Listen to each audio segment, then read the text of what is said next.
शांत असं थंडगार वाऱ्याच्या झुळूकमध्ये शांतपणे बसून निवांत चहा पिणं म्हणजे स्वर्गसुख. होय ना ताईंनो?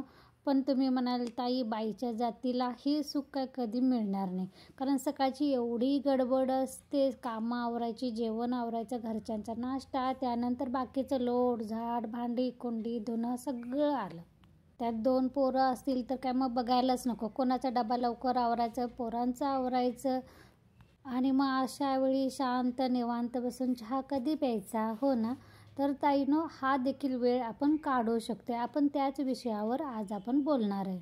तर तुम्हाला देखील ताईंनो निवांत वेळ 5-10 मिनिट का असताना बसून शांतपणे चहा प्यायची इच्छा असेल ना सकाळच्या वेळेत, तर हा व्लॉग शेवटपर्यंत नक्की बघा. तर ताईंनो, पहिल्यांदा तर मी हेच सांगेन, पहाटेचं कधी लवकर उठायला सुरुवात करा. म्हणजे तुमच्या पोरांच्या कधी वेळापत्रकानुसार त्यांना किती वाजता डबा द्यायचा असतो त्यानुसार कधी लवकर उठायला सुरुवात करा. आता माझा एक मुलगा मोठा 8:15ला जातो, एक 8:45ला जातो. तर मी 5 वाजताचा गजर लावते, पण 5 वाजता म्हणत कधी 4:15 वाजतात उठायला.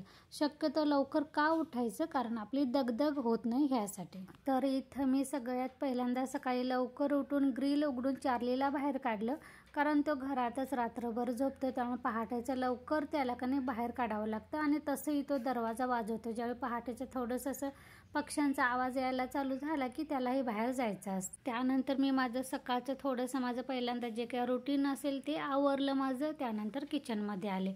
किचनमध्ये आल्यानंतर पहिल्यांदा मी घेवड्याच्या शेंगची भाजी करायची होती, ती मी रात्रीच निवडून ठेवायची. मी बरेच वेळा सांगितलेलं आहे, तुम्हाला जर सकाळचा डबा लवकर आवरायचा असेल ताईंनो ना, तर भाजीची तयारी कधी रात्रीच करून ठेवायचं, म्हणजे सकाळी आपल्याला बरं पडतं, वेळ वाचतं आणि काम पण कमी पडतं. तर इथे मी फ्रीजमधून घेवड्याची शेंग बाहेर काढून पाणी घालून ठेवलं. त्यानंतर कांदा कोथिंबीर वगैरे चिरून ठेवला. त्यानंतर भाजी फोडणीला टाकली. भाजी फोडणीला टाकल्यानंतर मी चपातीचं पीठ मळून घेतलं. तर पीठ मळून झाल्यानंतर मी पाणी थोडंसं कोमट करून कधी मला सकाळी प्यायची सवय आहे. आणि ज्यांना पित्ताचा त्रास असतो ना ताईंनो, त्यांनी कोमट पाणी नक्की प्या सकाळी ब्रश केल्यानंतर. तर इथं पाणी पिल्यानंतर मी थोड्या वेळानं चहा ठेवला होता, आणि एका बाजूला मी कधी डाळ पण तुरीची डायरेक्ट कुकरमध्येच फोडणीला टाकायची. कुकरमध्येच आपलं जिरं मोहरी कढीपत्ता लसूण हळद हिंग लाल तिखट मीठ डाळ घालून कधी पाणी घालून टोमॅटो घालून शिजवून घ्यायचं. मी कोथिंबीर पण फोडणीतच कधी टाकलेली होती. अशा पद्धतीने कुकरमध्ये डाळ केली कधी आपली पटकन होते. तर डाळ फोडणीला टाकल्यानंतर कधी मी चहा बनवून घेतला, आणि चांगलं 10 मिनिट मला खिडकीजवळ कधी बसून शांतपणे चहा पीत कधी बाहेर बघत बसायला आवडतं. तर मी 10-15 मिनिट कधी निवांत असं बसले. काय झालं, आपण लवकर उठल्यामुळं कधी दगदग होत नाही, आणि कुठलं काम पहिल्यांदा करायचं हे जर आपल्या लक्षात आलं की नाही, तर आपण असं 10-15 मिनिट स्वतःसाठी काढू शकतो, आणि निवांत वेळेत जे स्वर्गसुख असतं चहा पिण्याचं, तर तो आनंद आपण घेऊ शकतो. तर माझी डाळ आणि चहा झाल्यानंतर मी दूध गरम करायला ठेवली. तेवढ्या वेळेत मी चहा वगैरे पिऊन निवांत झाले. तर इथं मी कधी आता नाश्त्यासाठी आंबोळी बनवणार आहे. तर आंबोळीसाठी मी तांदळाचं पीठ मीठ आणि पाणी घालून मिक्स करून ठेवलेलं आहे. पण त्याच्या अगोदर कधी कुकर थोडासा गार झालेला होता, म्हणून मी ते पातेल्यामध्ये घातलं आणि डाळ परत कधी उकळी आणायला ठेवली. तोपर्यंत माझी भाजी पण झालेली. त्यात मी थोडंसं शेंगदाण्याचं कूट घातलं आणि भाजी कधी वाफून बाहेर काढून ठेवली. तर इथं कधी माझा मोठा मुलगा लवकर जायचा होता, म्हणून मी त्याच्या डब्यासाठी पहिल्यांदा 2 चपात्या करून घेतल्या. त्यानंतर आता त्याला नाश्त्यासाठी कधी आंबोळी बनवते. म्हणजे कसं होतं, मी उपीट एकदा बनवलं होतं, त्यानंतर पोहे त्याला आवडत नाहीत. मग म्हटलं त्याच्यासाठी आणि वेगळं काहीतरी बनवायला पाहिजे, मग आमच्यासाठी पोहे बनवायला पाहिजे. इतर वेळी कसं असतं, आता अंडी वगैरे उकडून दिले तर ते खाऊ शकतं, पण आता कधी देवी बसलेली आहे, त्यामुळे 8-9 दिवस घरात कधी नॉनव्हेज आम्ही करत नाही. त्यामुळे म्हटलं मग आता दुसरा नाश्ता काय करायचा, तर म्हणून म्हटलं आता कधी आज आंबोळी करायची. आणि मी डाळ ह्यासाठी बनवून घेतली, कारण आंबोळीसोबत मला डाळ द्यायची आहे.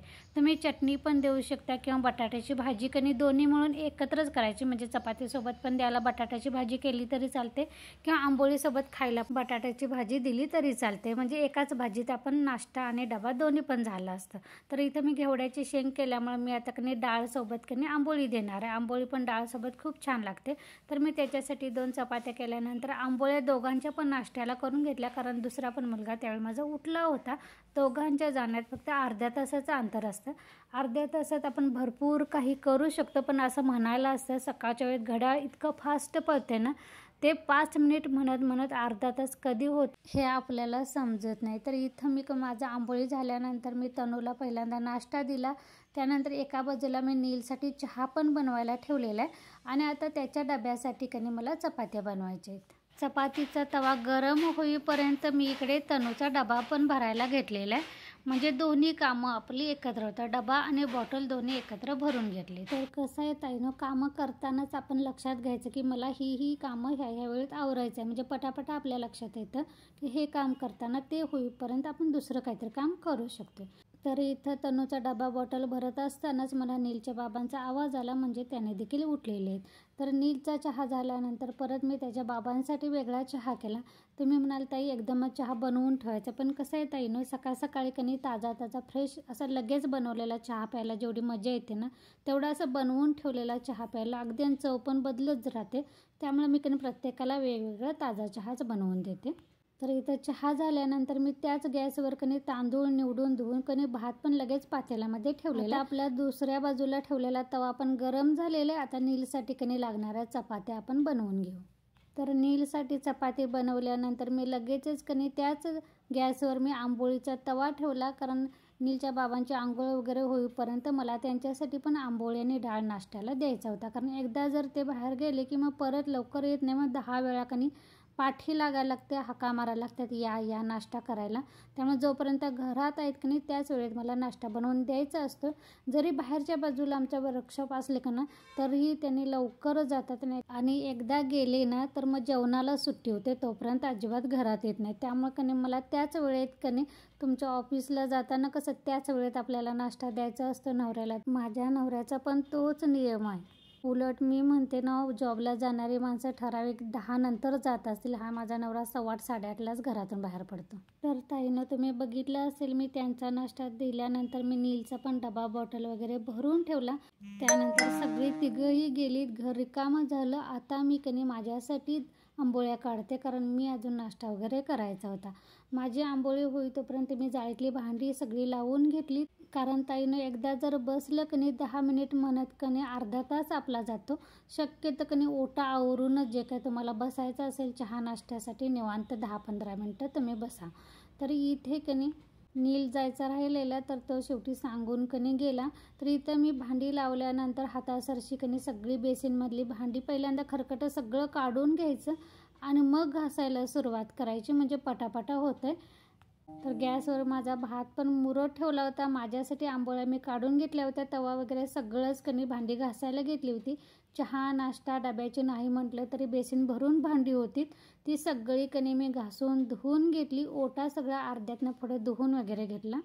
तर ताईनं माझी भांडी ओटा वगैरे झाल्यानंतर मी नाश्ता केला. चहा नाश्ता दुसऱ्या वेळचा, म्हणजे सकाळचा माझा एकदा चहा होतोय, हे दुसऱ्या वेळचा चहा असतो तो घेतला, नाश्ता केला. त्यानंतर सगळं घर वगैरे झाडून काढलं. तोपर्यंत चावीला पाणी पण आलं होतं. प्यायचं थोडंसं का असेना पाणी भरून ठेवायला लागते. तर ते पाणी भरून ठेवलं आणि त्या हातासरशी मी मशीन पण कपड्याचं लावून घेतलं.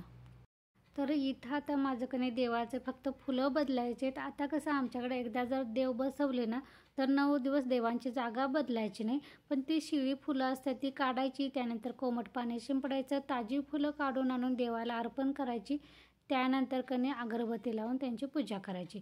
दिवा काय अजून माझा काल मी तो लावलेला आहे अजिबात विजलेला नाही. मी फक्त काय केलं, अगरबत्ती ती लावताना थोडंसं अगरबत्तीने ती वात थोडीशी अजून वर घेतली, म्हणजे अजून थोडीशी मोठी केली. हे बघा मस्तपैकी आज सदाफुलीची फुलं, पण आज मला अनंताचं फूल भेटलं नाही, त्यामुळे सदाफुलीचं फूल मी छोटी छोटी जी होती ती महादेवाला घातली. आता सगळ्यात शेवटचं काम राहिले ते म्हणजे माझे कपडे उन्हातली वाळलेले आहेत. उन्हातली म्हणजे सगळी शेडातली घरातली सगळी मी आणलेली आहेत. ती फक्त आता घडी करून वेगळी वेगळी ज्याची त्याची ठेवायची बाकी राहिली. चला तर ताईनो, ह्यासोबतच आजचा ब्लॉग पण मी इथंच बंद करते. तुम्हाला माझे ब्लॉग जर आवडत असेल तर लाईक करा आणि सबस्क्राईब करायला विसरू नका. धन्यवाद.